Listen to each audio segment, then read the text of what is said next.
Y como ustedes saben, uno de los temas fundamentales por el cual también fue noticia el caso de la desaparición de Sebastián Maldonado, tuvo que ver con que una pequeña cantidad de mapuches estaban cortando una ruta allí en la zona de la Patagonia, y en una represión de gendarmería. Lamentablemente todavía no tenemos noticias de dónde está Sebastián Maldonado. Hay que decir que se conoció hace un par de horas el ADN, del cual había sido tomado por una muestra de sangre, se confirmó que no tenía nada que ver con él, con lo cual esa teoría que el Estado había intentado poner en el tapete acerca de un intento de acuchillamiento y demás con un postero de la zona no fue real. Así que, bueno, pero como decíamos, la cuestión mapuche nos obliga, en principio, a repensar el tema de la historia argentina, cómo nos fue contada. Me parece que muy pocos entienden el concepto real de lo que fueron pueblos originarios como propietarios de las tierras que vivimos, ¿no? Y eso también nos obliga a pensar la actualidad, y para eso me parece que es interesante una movida que están haciendo desde la Universidad Nacional de Mar del Plata, una historización de la resistencia mapuche, es el título. Esto va a ser en el aula Multimedia 3, Florencia Carlón y Guido Cordero, son los dos especialistas que van a hablar del tema, ¿sí? Historiadores y demás, pero nosotros tuvimos la oportunidad de charlar con Julia Riguero, ella es profesora de historia también, y bueno, nos va a contar acerca de esta charla que me parece nos va a ayudar a entender un poquito más acerca de la cuestión mapuche. Sí, así se llama porque pensamos también que en el marco de tanta movilización por la prisión con vida de Santiago Maldonado, desde la academia, desde las universidades, es necesario también aportar la visión, no la visión, si se quiere, los avances científicos de las ciencias sociales que se han ido desarrollando en estas últimas décadas y que son fundamentales para entender el conflicto, para entender la desaparición forzada de Santiago Maldonado, seguir preguntándonos por ella, en tanto maniqueísmo o tanta simpleza en la que se cae al caracterizar a los mapuches como chilenos invasores por parte de periodistas de renombre y con mucha influencia en la opinión pública.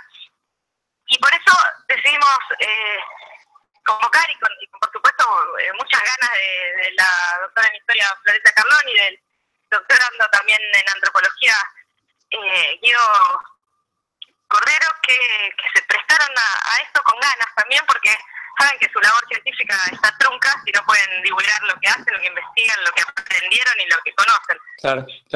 Vos sabés que tengo entendido que en la universidad hay chicos de la comunidad Wichi estudiando, no sé si hace 1 o 2 años ya, me quedó siempre pendiente encontrarlos para ver cómo era la adaptación a la ciudad de Mar del Plata y que nos cuenten un poco de su cultura, que tampoco sabemos demasiado. Sabemos demasiado, y el vínculo universidades nacionales no es especialmente favorable tal vez a la provincia de Buenos Aires. Claro. Y también me quedaba con aquella vieja idea de, si no me equivoco, de Manuel Belgrano, que él decía que la monarquía, que era una de las características que estaba pensada para el futuro gobierno, tenía que ser un monarca indio, un monarca indígena, ¿no? Sí. Y eso estuvo muy ocultado durante muchos años. Me parece que también es una referencia que debemos tener en cuenta si es que realmente bancamos a esos patriotas. Me parece que hay que bancarlos en todo su decir, ¿no?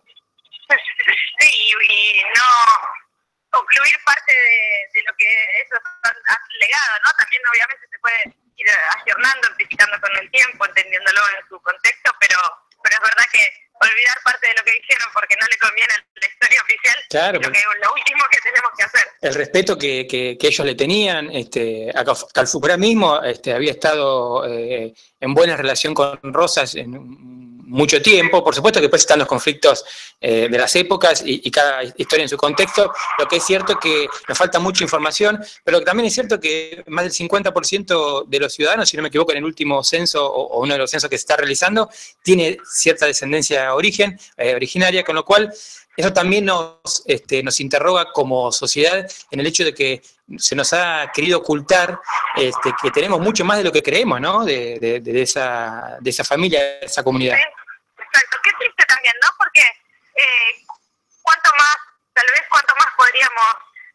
aprovechar de todo ese bagaje cultural ancestral y tan importante si tuviéramos más en cuenta que una parte de nuestra sangre es de acá, otra parte de allá y otra parte de muy acá, que no simplemente que venimos de los barcos, una idea tan superficial.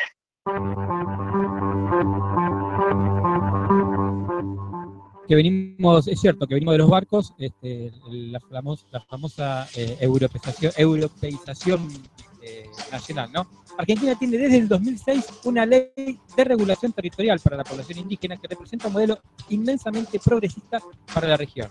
La ley 26.160 declara la emergencia en materia de posesión y propiedad de las tierras que tradicionalmente ocupan las comunidades indígenas originarias del país. La forma real de este procedimiento se dio a partir del relevamiento técnico-jurídico catastrales de las tierras, lo que supuso en la práctica que un conjunto de profesionales técnicos trabajaran junto a comunidades y organizaciones afines en el proceso de identificación, demarcación y solicitud de regulación territorial. La inmensa cantidad de reclamos vigentes da cuenta de que el proceso iniciado no fue completo ni perfecto, pero evidencia también que en ese proceso fue muy sencillo para muchas comunidades demostrar la ocupación ancestral, es decir, que ellos existían. Vamos a escuchar la primera parte de un audio de un especialista en historia latinoamericana, hablando de Calfucurá, que fue uno de los caciques más importantes que estuvo el movimiento mapuche, así que vamos a escuchar para empezar a entender un poco de qué se trata cuando hablamos de esta preocupación ancestral.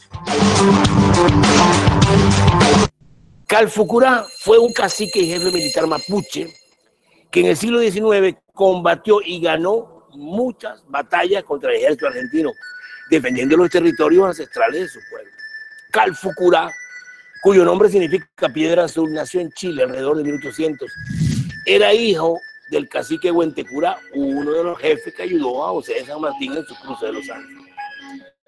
En 1830, Calfucurá pasa a la Argentina para apoyar a otros caciques que estaban siendo atacados por el gobernador de Buenos Aires, Juan Manuel Rosas. Sin embargo, estos caciques llegaron a un acuerdo con Rosas y Calfucurá, traicionado, les hizo la guerra, venciéndolos en septiembre de 1834 y proclamándose jefe supremo de las Salinas Grandes o cacique general de las Pampas. Al año siguiente, Rosas lanza una gran ofensiva que obliga a Calfucurá a replegarse, lo que no le impide formar una confederación indígena que controla extenso territorio. La mayor parte de la provincia de Buenos Aires, San Luis, el sur de Mendoza y los actuales Neuquén y Río Negro. El dominio de las salinas era estratégico por lo necesario de la sal para conservar la carne y los cueros, que era la base de la economía. Eso lleva a Rosas a un acuerdo con Calfucurá en 1840. Sigue la relativa paz de los años 40, que permite a Calfucurá realizar alianzas con otras naciones indígenas y reunir las fuerzas con las cuales resistirá a los ejércitos de Argentina y Chile durante muchos años. Mientras tanto, los blancos tenían su propia guerra entre Buenos Aires y las provincias federadas, que culmina en la batalla de Caseros en febrero del 52 con la derrota de Rosas y el ascenso de Urquiza. Al día siguiente de Caseros, Calfucurá ataca a Bahía Blanca con 5.000 guerreros y se lleva más de 60.000 cabezas de ganado. Y a partir de entonces luchará sin descanso hasta su muerte. En febrero del 55, Calfucurá ataca la ciudad de Azul. Lo persigue Bartolomé Mitre, que será derrotado en la batalla de Sierra Chica. En septiembre, Calfucurá derrota y mata al comandante Nicolás Otamendi y saquea el pueblo de Punta de Arroyo. Mitre envía al ejército con 3.000 soldados y 12 piezas de artillería, al mando de General Hornos. Pero el 29 de octubre, Calfucurá derrotó a Hornos en San Jacinto, matándole 18 oficiales y 250 soldados. Luego de esta victoria, Calfucurá atacó los pueblos de Cabo Corrientes, Azul, Tandil, Cruz de Guerra, Junín, Belincué, Alvear, Bragado y Bahía Blanca. Su ejército tenía entre 4.000 y 6.000 guerreros. En 1870, Calfucurá ataca la ciudad de Tres Arroyos y La Raza. En octubre, ataca Bahía Blanca, de donde se lleva 80.000 cabezas de ganado. Entra en la ciudad de 25 de mayo y libera a todos los indígenas prisioneros del gobierno, por lo que el entonces presidente Sarmiento ordena una ofensiva general.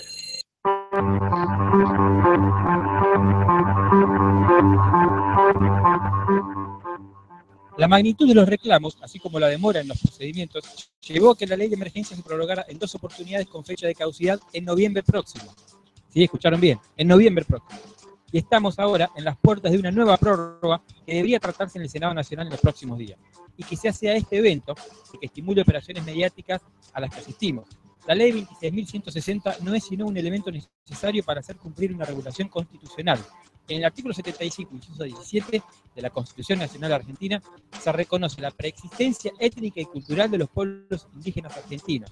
Se garantiza respeto a su identidad y a la posesión y propiedad comunitaria de las tierras que tradicionalmente ocupan, de modo tal que aquellas no podrán ser enajenables, transmisibles, ni susceptibles de gravámenes o embargos. Del mismo modo, garantiza otros derechos que se han impulsado como la educación intercultural bilingüe. Vamos a escuchar el prólogo, lo que es el final y la triste historia de Calfucurá, porque la verdad que cuando escuchamos dónde se encuentra hoy y todo lo que falta por ese justo reclamo. Finalmente, el 11 de marzo de 1872, Calfucurá es derrotado por primera y última vez en la batalla de San Carlos de Bolívar. Y un año después, el 3 de junio del 73, muere enfermo en Chirigüe, cerca de la población de General Hacha, en La Pampa. Calfucurá no descansará en paz. 7 años más tarde, durante la llamada conquista del desierto, su tumba fue profanada por los soldados y sus restos más tarde transportados al Museo de Ciencias Naturales de La Plata, donde siguen profanados aún hoy, junto a otros restos humanos indígenas. El inventario de ese museo, publicado en 1910, incluye 5.581 restos indígenas, esqueletos, cráneos, cueros cabelludos, cerebro en formol, mascarillas mortorias, huesos, cadáveres disecados, etc. Una monstruosidad. Durante el siglo XIX, el museo tendrá incluso indígenas esclavizados que eran exhibidos en vitrinas, tanto en Argentina como en Europa. La muerte de Calfucurá no solo fue una pérdida para los pueblos originarios, sino para toda la humanidad, porque facilitará el gran despojo y genocidio llamado Campaña del Desierto, dirigido por el general Julio Argentino Roca, que masacró y esclavizó a decenas de miles de indígenas. Más de 20.000 indígenas fueron desplazados, presos unos, los demás separados por sexo para que no se reprodujeran, las mujeres despojadas de sus hijos, entregadas a los ricos como sirvientas. Se trató expresamente de un exterminio programado para limpiar y vender las tierras. 10 millones de hectáreas fueron vendidas a comerciantes y estancieros de Buenos Aires y otras tantas en 1882, rematadas en Londres y París. En los últimos 30 años del siglo XIX, el gobierno argentino le dio 42 millones de hectáreas a unos 1.800 terratenientes que eran amigos y familiares de los gobernantes de la época, empezando por el general Roca, que fue 2 veces presidente de la República. Entre ellos, 67 oligarcas de Buenos Aires pasaron a ser dueños de 6 millones de hectáreas. Estaban ahí los miembros de 24 familias patricias. Por ejemplo, se le entregaron 2.500.000 hectáreas a la familia de Martínez de Hoz, bisabuelo del que iba a ser ministro de Economía de la dictadura militar. La versión oficial del Estado argentino es que esas tierras pertenecían y pertenecen a los blancos porque las heredaron de España cuando se fundó la República. Y la guerra de exterminio sigue siendo justificada. Antes y después de Calfucurá hubo otros líderes indígenas, pero Calfucurá seguirá siendo el más importante de todos y seguirá esperando en el infame osario de un museo que termine de una vez por todas la conquista del desierto y que a Argentina le conceda la dignidad que le niega para que pueda ser enterrado por su gente en la tierra que defendió. Mientras tanto, la vida y lucha de Calfucurá seguirá siendo un misterio de la historia. Y como explicaba bien este periodista venezolano, si no me equivoco, trabaja en Telesur, el cráneo de Calfucurá se está disputando entre Buenos Aires y Neuquén, y todavía continúa en el Museo de La Plata. Algunos datos solamente para entender, el grupo Benetton, que es la textil, ¿sí?, que compró en el 91, no se sabe a ciencia cierta cuánto pagó por esta estancia, pero tiene una en Santa Marta de 16.000 hectáreas, un conjunto de estancias en Leleque, Maitel, Montoso y Ticañú, una estancia en Coronel de 334.000 hectáreas y una estancia Cóndor más al sur. ¿Sí? Son 4 grandes estancias. La más conflictiva es justamente donde desapareció Santiago Maldonado. Y lamentablemente todavía hoy, a un mes y días, no sabemos dónde está. Por supuesto que seguimos preguntándole a Macri y a Patricia Bullrich dónde está Santiago Maldonado.